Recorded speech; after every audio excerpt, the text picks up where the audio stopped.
Hello mga kanegosyo, ngayon ay gagawa tayo ng plate number gamit ang vinyl sticker.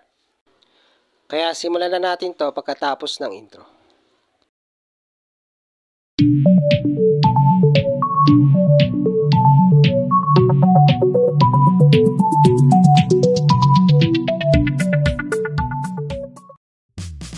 Hello mga kanegosyo, welcome sa aking channel. Ang channel na to ay tungkol sa printing. Kung interesado ka sa mga ganitong bagay, palike, subscribe at hit mo na rin ang notification bell para updated ka palagi sa mga video na i-upload ko na may kinalaman sa printing business. Hello mga kanegosyo, ngayon ay gagawa tayo ng plate number gamit ang vinyl sticker. So dito muna tayo sa Silhouette Studio. Ito yung ipiprint natin. Ito yung pinagawa ng customer namin. Yan yung pinalagay niya. At sinunod lang natin yung gusto niyang ipalagay sa atin. At na-trace ko na yan sa Silhouette Studio. Yan yung ikakat ng ating Cameo 5 na machine. Ang setting natin dito mga kanegosyo, sa blade depth ay 2, sa force ay 10, passes 1 at ang speed niya ay 5. Pero yung setting na yan ay dedepende pa rin sa blade nyo. Ang blade kasi na ginagamit ko ngayon sa Cameo 5 ay bago pa. Ibig sabihin matalim pa yung aking blade. Kaya ganyan yung aking setting. Pero babaguhin ko rin yung setting na yan kapag pumurol na yung aking blade. So ngayon ay mag-cut na tayo ng vinyl sticker. Click lang natin yung send.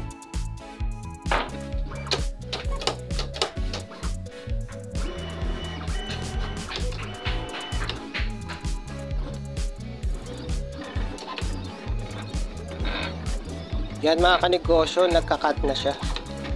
Ganyan yung tunog ng Cameo 5.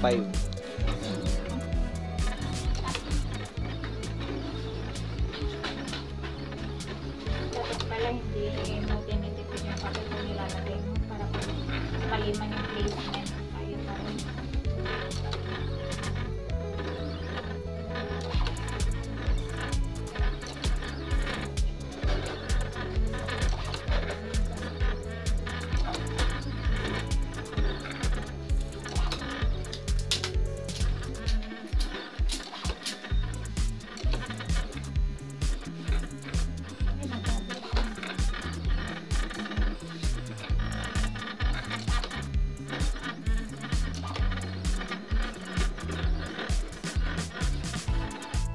Ito na mga kanegosyo yung nakat ng ating machine.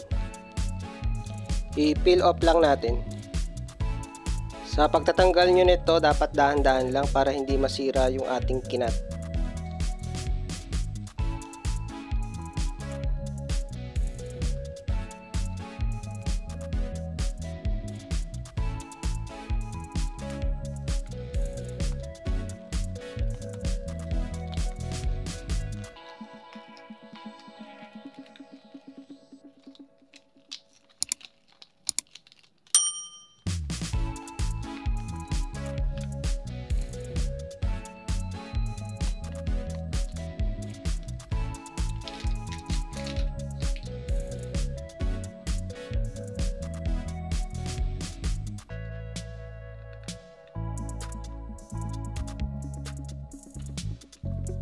Kung may mga tools kayo na mga tweezer, pwede nyong gamitin. Pero dahil wala akong gamit na ganoon, manual lang tayo. Ingatan nyo na lang na huwag masira yung vinyl sticker.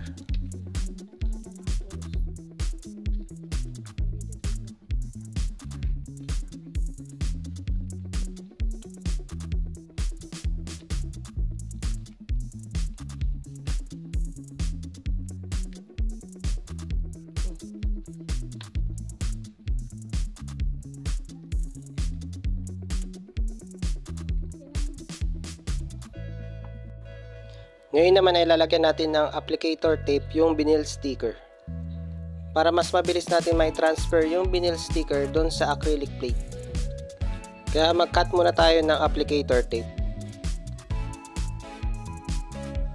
Pagka-cut natin ay ipatong lang natin yung applicator tape doon sa vinyl sticker.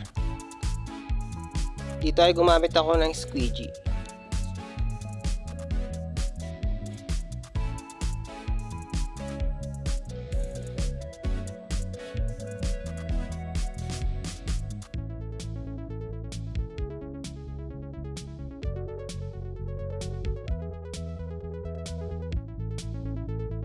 Sa part naman na ito ay kumuha tayo ng acrylic plate at peel off lang natin.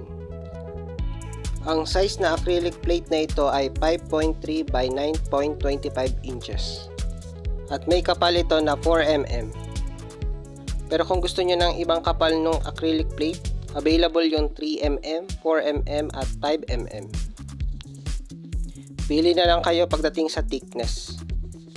Basta itong binili ko ay acrylic plate na clear na 4 mm. Maglalagay ako ng link dyan sa description box na aking YouTube channel kung saan ko siya binili.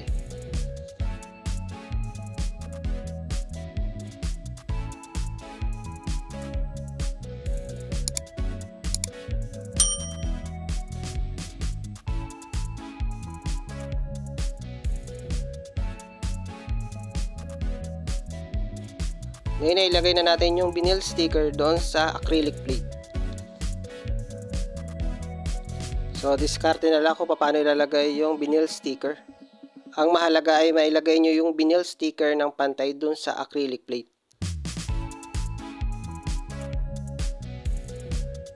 At iwasan magkaroon ng bubbles, kaya gumamit tayo dito ng squeegee. Kapag nailapat nyo na ng maayos yung vinyl sticker dun sa acrylic plate, ay i-peel off naman natin yung applicator tape.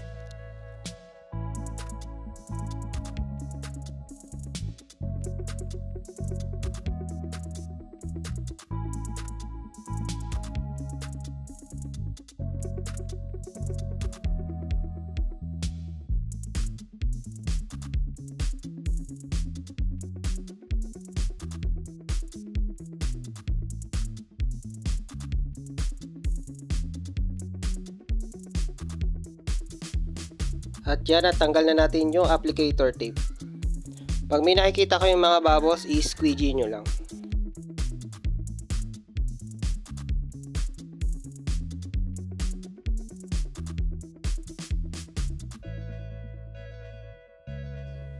Ngayon naman ay gagawa tayo ng pinaka background ng acrylic plate.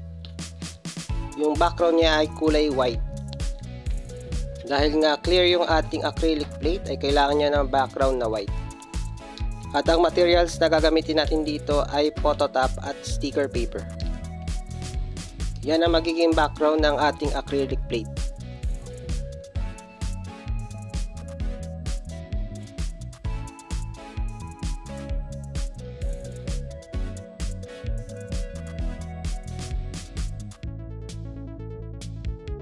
Dito ay magko-cold laminate tayo gamit yung phototop at sticker.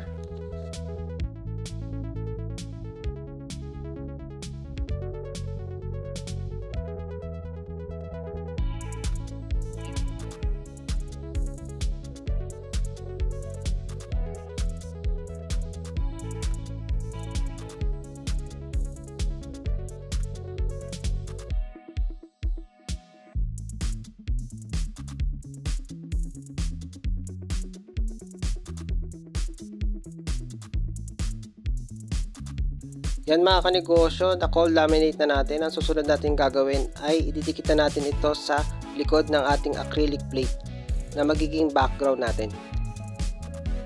I-peel off muna natin yung likod ng acrylic plate.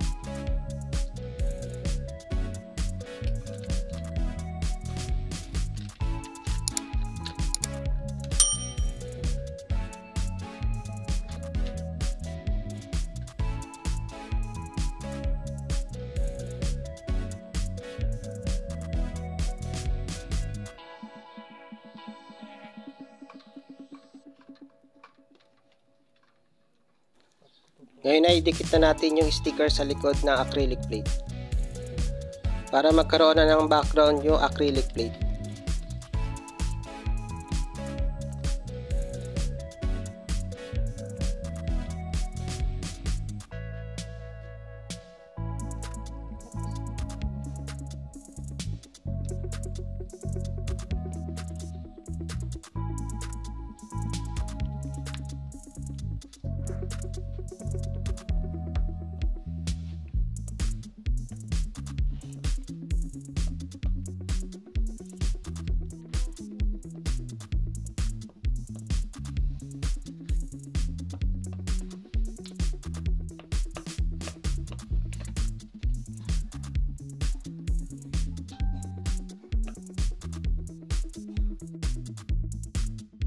Dito ay kakat natin yung gilid gamit ang cutter.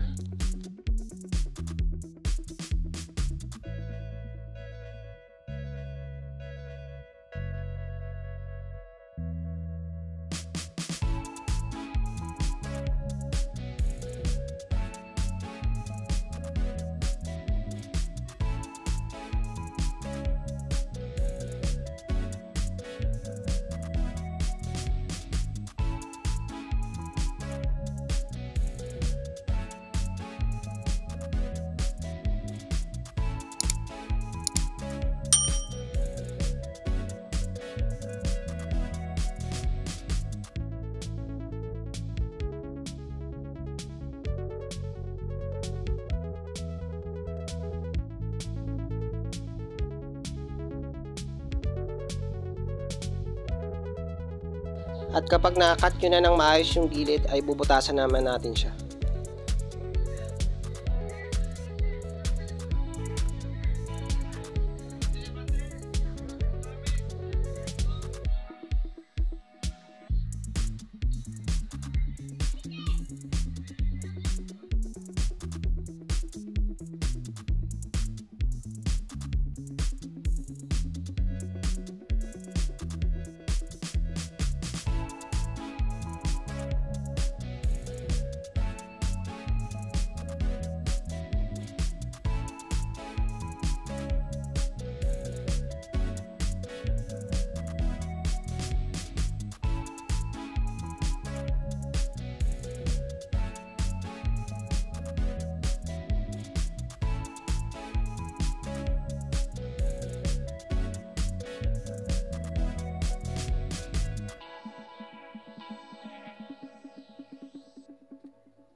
At yan na mga kanegosyo yung ating finished product. At pwede na natin ipa-pick up sa ating customer. Bali hanggang dito na lang mga kanegosyo. Pa-like, subscribe at hit mo na rin ang notification bell para updated ka palagi sa mga video na i-upload ko na may kinalaman sa printing business. Thank you!